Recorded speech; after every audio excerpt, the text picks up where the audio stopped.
এই 26-এর যে ইলেকশন 9 তারিখে যে ভোট দান করবো মানুষে, তো আপনি কারে ভোট দিবেন বা কারে চয়েস করেন?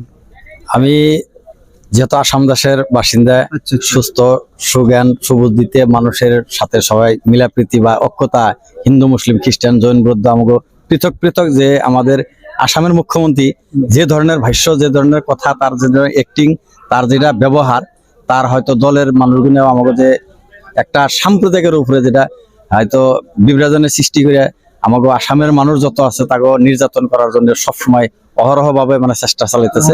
তার বিরোধিতার আমরা একটা ভারতীয় জাতীয় কংগ্রেস দলকে আমরা সাব্যস্ত করি, আর ওনাকে আমরা ভোট দিয়ে ইনশাল্লাহ জয়যুক্ত করবো বলে আমাদের মনের আশা। মানে জাকির হোসেন সিকদারের ভোট দিবেন? আমাদের পাকাবাদ পেরে জাকির হোসেন সিকদারকে আমরা বিপুল ভোটে ইনশাল্লাহ জয়যুক্ত করব। আচ্ছা, মীনাক্ষী তাহলে কি আপনি উপযুক্ত বলে মনে করেন না, না কি ভাই?